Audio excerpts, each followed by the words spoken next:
नमस्कार, आप देख रहे हैं न्यूज 18 बिहार झारखंड और मैं आपके साथ लक्ष्मी। बिहार में विकास कार्यों को लेकर सीएम नीतीश कुमार लगातार सक्रिय हैं, एक्टिव नजर आ रहे हैं। सीएम ने पटना एयरपोर्ट पर बन रहे नए टर्मिनल का निरीक्षण किया और अधिकारियों को काम के रफ्तार में तेजी लाने को भी कहा है। इसके बाद सीएम ने बिहटा दानापुर एलिवेटेड रोड का भी जायजा लिया और फिर बिहटा इंटरनेशनल एयरपोर्ट पहुंचे और वहां पर निरीक्षण किया।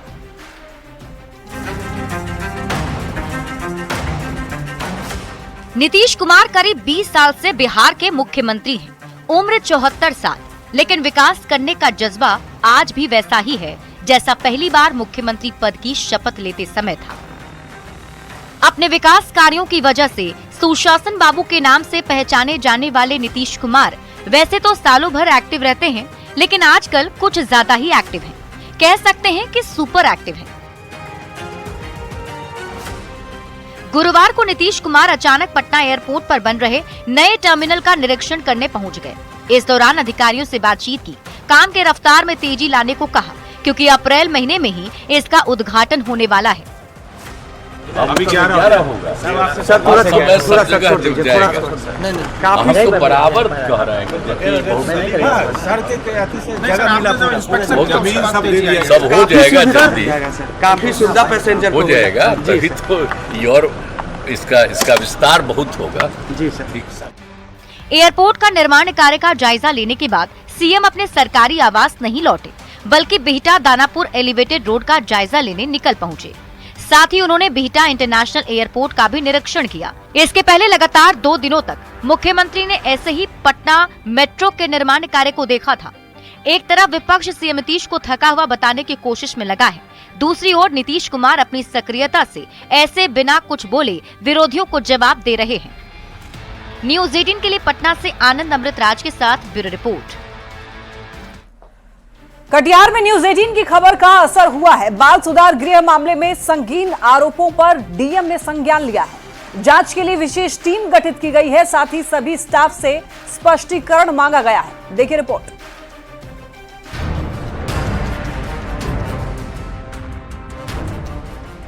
कटिहार के बाल सुधार गृह मामले में न्यूज 18 की खबर का बड़ा असर हुआ है।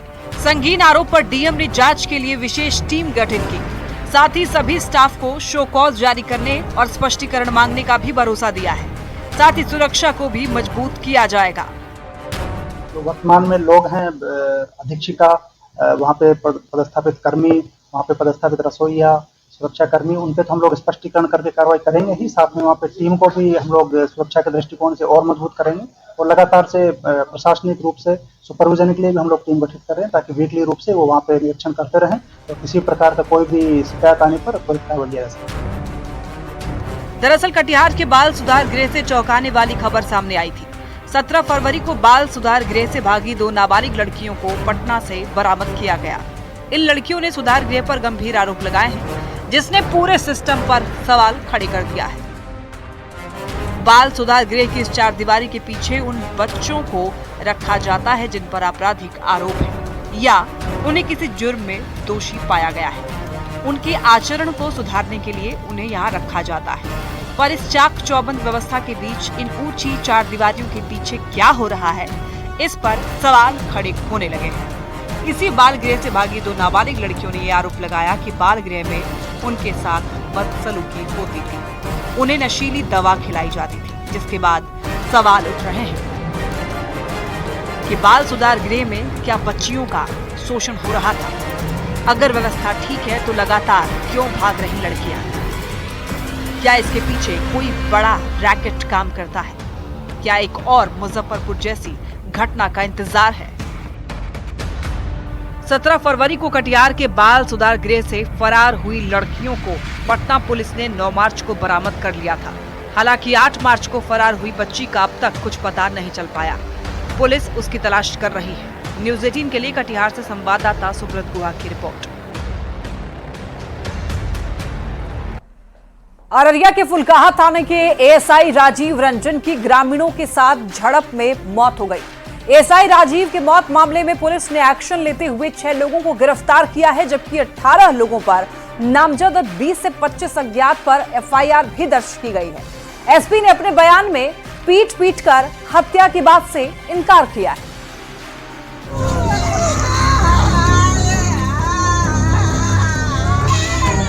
श्रद्धांजलि देने की ये तस्वीरें अररिया की हैं। डीएम और एसपी की मौजूदगी में अररिया पुलिस लाइन में एएसआई राजीव रंजन को श्रद्धांजलि दी गई।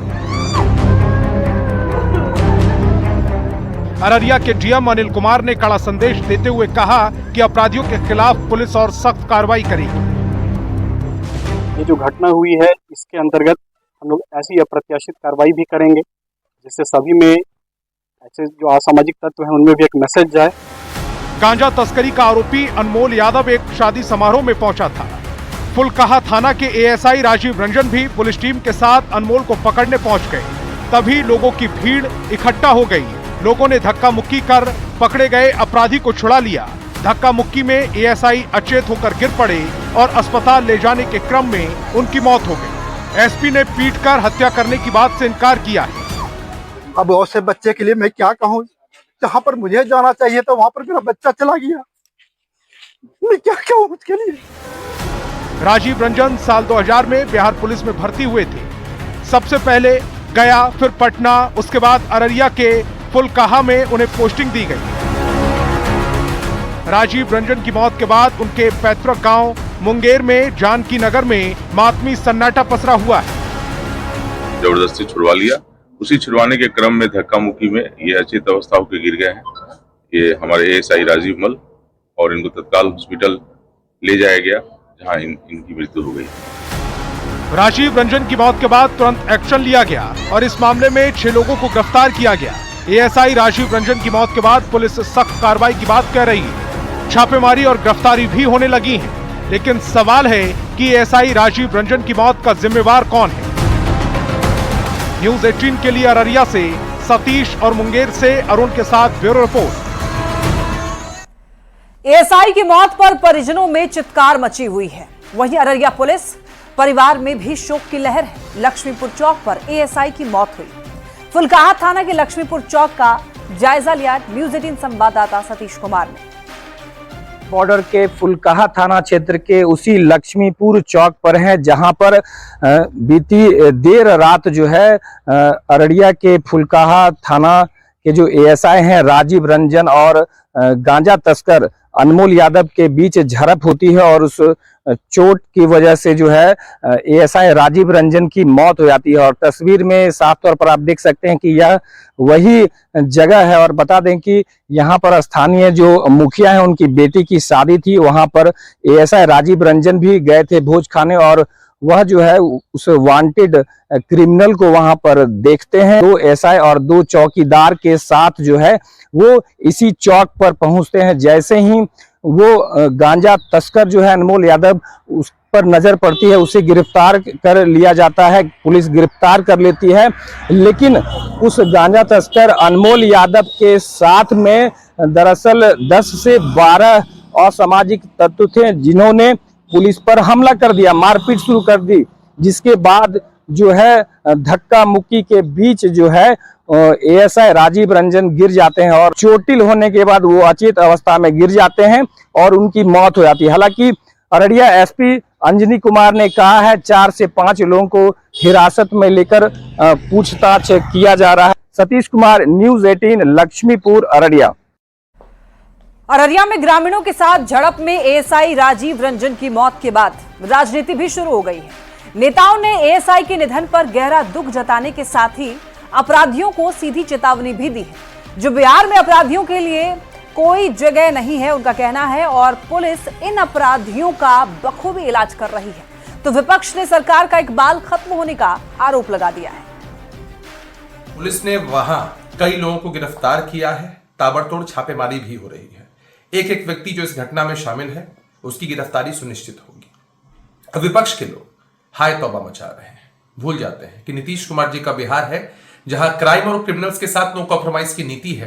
किसी भी कीमत पर अपराधियों के मनोबल को बढ़ने नहीं दिया जा सकता है। बिहार ने वो दौर भी देखा है जब ऑर्गेनाइज्ड क्राइम हुआ करते थे, अपराध एक उद्योग बन गया था और पुलिस पदाधिकारी मूक दर्शक बने रहते थे। बिहार पुलिस के एक जाबाज एएसआई आज शहीद हो गए। उनकी शहादत पे सच्ची श्रद्धांजलि तभी होगी जब उनकी शहादत के लिए जिम्मेदार लोगों को उनके अंजाम तक पहुंचा दिया जाएगा। और मुझे पता है कि बिहार पुलिस अच्छी तरीके से जानती है कि उन अपराधियों का अंजाम क्या होना चाहिए। बताइए, अब पुलिसे वाले लोग को मार रहा है लोग जो है, और भाजपा बोलती है 2005 से पहले क्या था बिहार में, 2005 से पहले क्या था। बताइए, आज के दिन में एक पुलिस वाले को जो है दिन दहाड़े एक दरोगा को गोली मार दिया जाता है, और इस राज्य के गृह मंत्री नीतीश कुमार जी चुप बैठे हुए हैं। अपराध करने वाले अब तो एएसआई की हत्या भी कर दे रहे हैं। आज अररिया में हुई इस घटना से स्पष्ट होता है कि बिहार में सरकार और सरकार के स्तर से जो गंभीरता दिखनी चाहिए अपराधियों पर, वो दिख नहीं रही है। अपराध और अपराधियों के मामले पर सरकार का लुंज पुंज व्यवस्था देखने को मिल रहा है। सरकार का इकबाल समाप्त हो गया है। गया में एक सरकारी स्कूल में प्रिंसिपल और शिक्षकों की मिलीभगत से हिंदी प्रार्थना की जगह उर्दू में प्रार्थना कराए जाने के मामले में कार्रवाई हुई है। प्रिंसिपल साहिबा खातून और शिक्षक अजय प्रसाद को ट्रांसफर कर दिया गया है। देखिए इस रिपोर्ट में।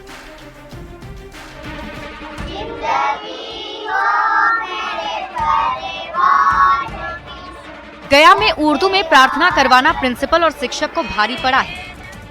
मामला गया के आती राजकीय मध्य विद्यालय जमालपुर का है, जहां प्रिंसिपल साहिबा खातून पर हिंदी प्रार्थना की जगह उर्दू में प्रार्थना कराए जाने का आरोप लगा है। शिक्षक अजय प्रसाद ने इसका विरोध करते हुए वीडियो बना लिया और उसे सोशल मीडिया पर वायरल कर दिया।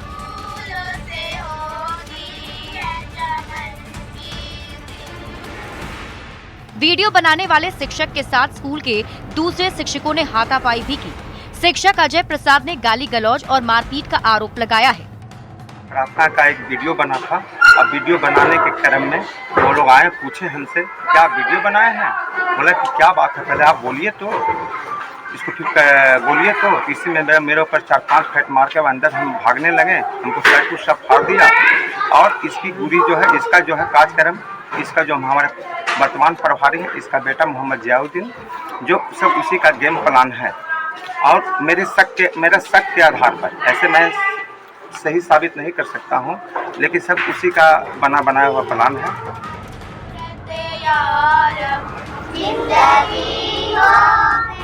उर्दू में प्रार्थना कराए जाने का वीडियो वायरल होने के बाद पदाधिकारी ने फौरन एक्शन लेते हुए प्रिंसिपल साहिबा खातून और शिक्षक अजय प्रसाद का तबादला कर दिया है। साथ ही दोनों से स्पष्टीकरण भी मांगा है। वहीं पूरे मामले की जांच के आदेश भी दिए गए हैं। न्यूज़ 18 के लिए गया से संवाददाता एलन मिली की रिपोर्ट। खबर भागलपुर से, जहां पर होली मिलन समारोह में अश्लील भोजपुरी गीत गाने को लेकर भागलपुर के गोपालपुर से जेडीयू के विधायक गोपाल मंडल पर केस दर्ज हुआ है। दरअसल बिहार में अश्लील और डबल मीनिंग वाले गाने पर रोक लगा दी गई है, लेकिन एनडीए सरकार में शामिल विधायक गोपाल मंडल हाल ही में इस नियम की धज्जियां उड़ाते हुए नजर आए थे। 10 मार्च को नवगछिया में होली मिलन समारोह का आयोजन किया गया था, जिसमें गोपालपुर के विधायक गोपाल मंडल पर अश्लील गाने का आरोप लगा, जिसके बाद नवगछिया थाने में प्राथमिकी दर्ज की गई है।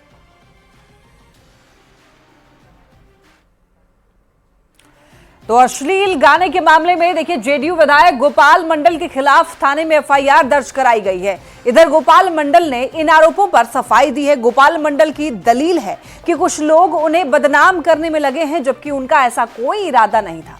विरोधियों की साजिश के सवाल पर यह कहा कि उनके सामने कोई विरोधी नहीं है, वो खुद एक फाइटर है। उतर गई, कोई इशारा कर दिया तो मेरे तरफ झुका था, हम पंसुइया निकाल के पट से दे दिए, झुक गई तो गलबा में सट गया। ऐसा कोई नियत नहीं था गला में दे देते, गाल में सटा दे दिए। पैसा पकड़ लिया वो हाथ में, फिर उसी दिन डांस करने लगा। हमारे पीछे महिला सब कार्यकर्ता, वो लोग भी डांस करने लिया, हमको भी खींच लिया, हम भी डांस करने लगे। यही मामला, उसको भी वायरल किया। तो हम लड़की को छूबो न किए, तो बदनाम करने के लिए आदमी लगा रहता है। विरोधी का ये सब चाल, विरोधी मेरे सामने कोई है यहाँ? विरोधी का क्या चाल? कौन विरोधी है? खबर मुजफ्फरपुर से, जहां पर बिहार सरकार की पूर्व मंत्री और वर्तमान में औराई विधानसभा क्षेत्र से बीजेपी के विधायक रामसूरत राय के होली मिलन समारोह में अश्लील गाने पर कलाकार झूमते हुए नजर आए। अब इस पर विधायक रामसूरत राय ने सफाई दी। उन्होंने कहा है कि किसी ने फरमाइश करके गाना बजवाया था, जिसे सुनने के बाद उन्होंने गाने को बंद करवा दिया था। अब साथ ही उन्होंने ये भी कहा है कि बदनाम करने की नीयत से वीडियो वायरल करवाई गई है। तो आपको बताते चलें कि बिहार में अश्लील गाने और डबल मीनिंग गाने बजाने पर कार्रवाई होगी और होली मिलन में खासतौर पर देखिए होली के लिहाज से ये आदेश जारी किया गया। सभी जिलों में ये आदेश लागू होता है कि अश्लील गाने या डबल मीनिंग गाने बजाए जाते हैं और इसकी शिकायत अगर कोई करता है तो फिर उस पर कार्रवाई की जाएगी। अब ऐसे में देखिए थोड़ी देर पहले ही हमने आपको बताया कि गोपाल मंडल पर भी आरोप लगे, उसके बाद केस भी दर्ज हुआ है। अब एक और मामला इधर बीजेपी विधायक पर रामसूरत राय पर, और उन्होंने सफाई दी। उनका कहना है कि किसी ने फरमाइश करके गाना बजवाया था, हालांकि सुनने के बाद उन्होंने गाने को बंद करवा दिया, ऐसा उनका कहना है। और उन्होंने ये भी कहा है कि बदनाम करने की नीयत से वीडियो वायरल की गई है। लेकिन अब देखिए कि सरकार प्रशासन अलर्ट मोड पर है। एक्शन लिया जा रहा है कि अगर अश्लील गाने बजेंगे और अश्लीलता फैलाई जाएगी डबल मीनिंग गानों से, तो फिर एक्शन जरूर ली जाएगी। गाना बजाना होली में होता ही है। अब किसी के फरमाइश पर किसी ने बजा दिया, मुझे कान तक बात आई तो मैंने उसको मना किया, रुकवा दिया। ऐसा कोई फुल वीडियो, ऐसा कोई अश्लील गाना नहीं है। लेकिन एक चीज मैं कहना चाहूंगा, जो लोग भी इस चीज को रिकॉर्ड करते हैं, चलाते हैं, तो हर चीज का अनेक अर्थ होता है।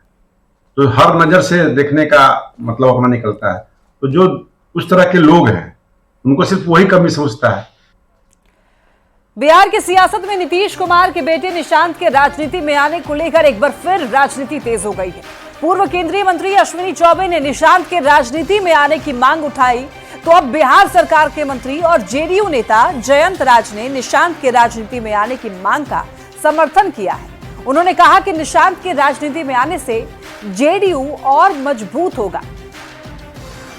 तो भाई निशांत जी को ही तय करना है कि उन्हें राजनीति में आना है नहीं आना है, ये उनकी इच्छा हो, उनको तय करना है। लेकिन पार्टी के कार्यकर्ताओं में उनके नाम को लेके काफ़ी उत्साह है, आम लोगों में उत्साह है, पढ़े लिखे हैं, इंजीनियर हैं, काफ़ी मैच्योर तरीके से अपनी बातों को रखते हैं। तो आज के समय में अगर युवा राजनीति में आते हैं और पढ़े लिखे युवा आते हैं तो इससे बिहार का भला ही होगा, नुकसान नहीं होगा। और ये लेकिन मूल रूप से उन्हें तय करना है। किसी भी आदमी को अगर राजनीति में आना है तो उन्हें खुद को तय करना पड़ेगा, उनको